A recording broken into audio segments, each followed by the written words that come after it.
गणपती बाप्पा मोरया म्हणू शकतो आपण. त्याचं कारण तुम्हाला सांगतो. 3 एकदिवसीय सामन्यांच्या मालिकेला सुंदर सुरुवात झालेली आहे. आश्वासक सुरुवात झालेली आहे. ऑस्ट्रेलियन टीम विरुद्ध खेळत असताना एक गोष्ट मला पूर्वीच्या खेळाडूंनी सांगितली होती. त्यांना नुसतं हरवून चालत नाही. त्यांना असं दाखवून द्यायला लागतं की हा विजय सहजासहजी आलेला नाही आहे. हा आम्ही तब्येतीत चांगलं क्रिकेट खेळून मिळवलेला आहे. हा फ्लूक नाही आहे आणि अपसेट तर अजिबात नाही आहे. भारतीय संघाने आज मोहालीमध्ये ते दाखवून दिलं. टॉस जिंकून पहिली बॉलिंग करायचा निर्णय हा सुद्धा आश्वासक होता की ऑस्ट्रेलियन टीमच्या विरुद्ध किती त्यांनी धावा उभारल्या तरी आपण पाठलाग करू शकतो. एक प्रकारचा हा आत्मविश्वास. दुसरी गोष्ट म्हणजे मोहालीला संध्याकाळी बॅटिंग करणं हे थोडंसं सोपं जातं.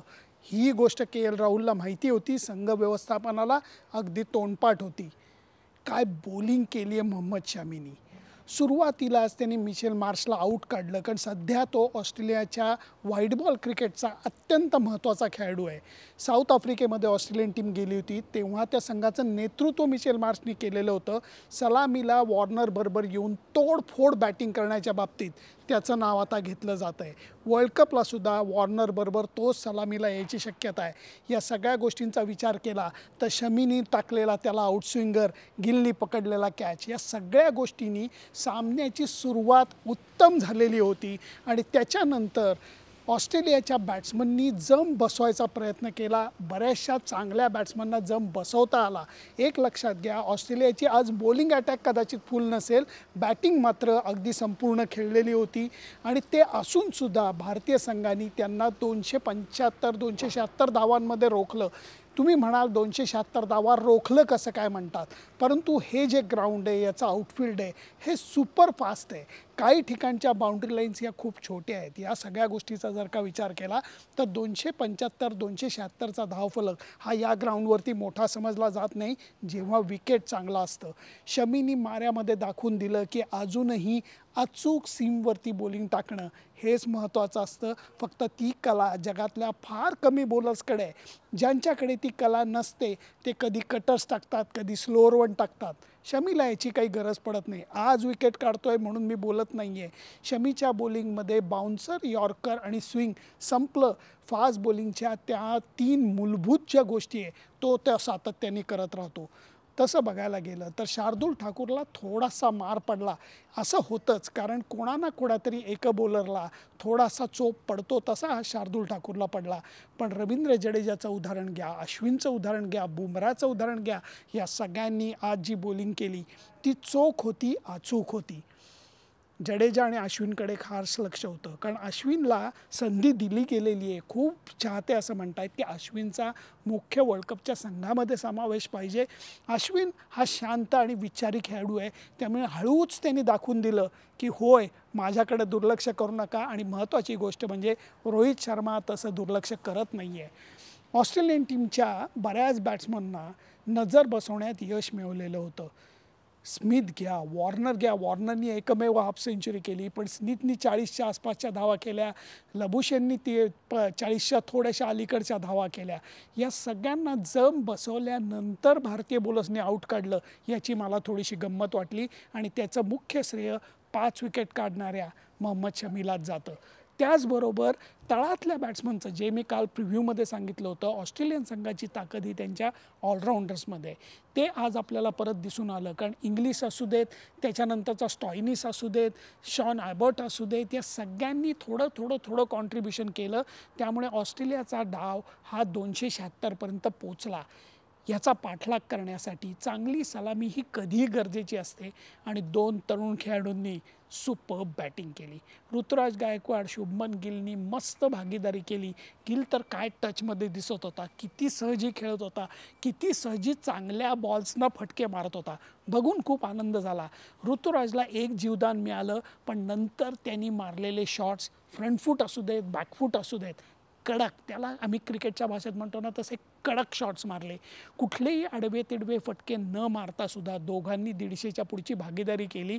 70-75 धावा करून दोघेही जण आऊट झाले, पण तोपर्यंत त्यांनी भारतीय संघाला विजयपथावरती नेऊन ठेवलेलं होतं. झॅम्पा एक असा बॉलर आहे की जो ऑस्ट्रेलियन टीमचा मला वाटतं नंतरच्या काळातला हा कणा झालेला आहे. सुरुवातीला फास्ट बॉलर दादागिरी करतात, कमिन्स असू देत, स्टार्क असू देत, पण स्पिनिंग डिपार्टमेंटमध्ये ॲडम झांपाचं महत्त्व हे खूप मोठं आहे आणि हुशार बॉलर आहे. त्यांनी आज शुभमन गिलला टाकलेला स्लायडर, हा चाबूक स्लायडर होता, कारण शुभमन गिलला पुढं मागं कळायच्या आत तो मागं खेळायला गेला आणि त्यात बोल्ड झालेला होता. तो सुद्धा नजर स्थिरावलेला शुभमन गिल.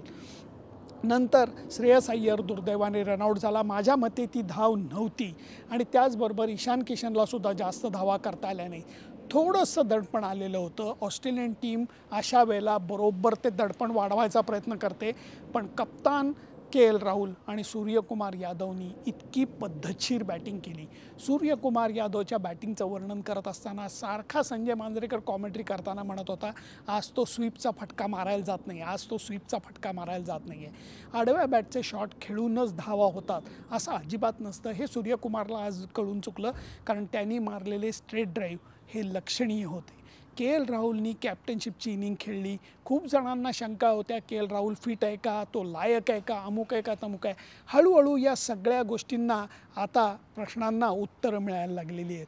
के. एल. राहुलची आजची इनिंग एक प्रगल्भ बॅट्समनची मॅच विनिंग अशी इनिंग होती. मॅच विनिंग अशा अर्थाने म्हणतोय, त्याच्यामुळे मॅच जिंकलो का नाही, पण मॅच जिंकून तो आत आलेला आहे. आणि शेवटच्या टप्प्यामध्ये ऑस्ट्रेलियन टीमने एक थोडासा प्रयत्न केला. सूर्यकुमार यादव अर्धशतक करून आऊट झाला, पण त्याच्यानंतर एकेरी धाव वाचवून दडपण वाढायचं वगैरे प्रयत्न करण्यात आला. त्याला काही दम नव्हता, कारण के. एल. राहुलनी एक कडक बाउंड्री आणि नंतर एक उत्तुंग षटका मारला आणि विजयावरती शिक्का मारला. भारतीय टीमनी घाई गडबड न करता चांगलं परिपूर्ण क्रिकेट खेळून हा विजय मिळवला आहे, म्हणून जास्त समाधानकारक आहे. भारताचे 4-5 प्रमुख खेळाडू या सामन्यात खेळत नव्हते, तरी बाकीच्या खेळाडूंनी आपापली जबाबदारी अत्यंत चोखपणे पार पाडली. त्यामुळे ऑस्ट्रेलियन टीमला पहिला पराभवाचा धक्का देण्यात आलेला आहे.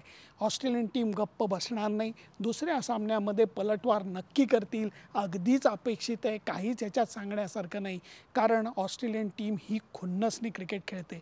म्हणून मी काल प्रिव्ह्यूमध्ये म्हटलं होतं, त्यांच्या खेळण्याची पद्धत मला आवडत नाही, पण ॲट द सेम टाईम ते ज्या पद्धतीचं क्रिकेट खेळतात ते मात्र तोडीस तोड खेळायचा प्रयत्न करतात, जिंकण्यासाठी प्रयत्न करतात, कधी कधी कसंही जिंकण्याचा प्रयत्न करतात. म्हणून मला त्यांचा थोडासा राग येतो, पण ते जाऊ देत. आज ऑस्ट्रेलियाबद्दल बोलायला नको, आज भारतीय संघाबद्दल बोलूयात. चांगला विजय मिळवला आहे त्याच्याबद्दल बोलूयात. तुम्हाला कशी वाटली ओपनिंग पार्टनरशिप? ऋतुराज गायकवाडची बॅटिंग आवडली का तुम्हाला? मला तर आवडली. गिल तर काय टचमध्ये, अफलातून. आणि त्याच्याबरोबर के. एल. राहुल आणि सूर्यकुमार यादवची एकदम महत्त्वाची भागीदारी. सूर्यकुमार यादव वन डे क्रिकेटमध्ये हळूहळू समजून पुनरागमन करायचा प्रयत्न करतो आहे. संघ व्यवस्थापनाचं त्याला बॅकिंग आहे. या सगळ्याचा परिणाम आज खेळताना दिसत होता. सरळ बॅटनी खेळूनसुद्धा त्यांनी व्यवस्थित अर्धशतक केलं.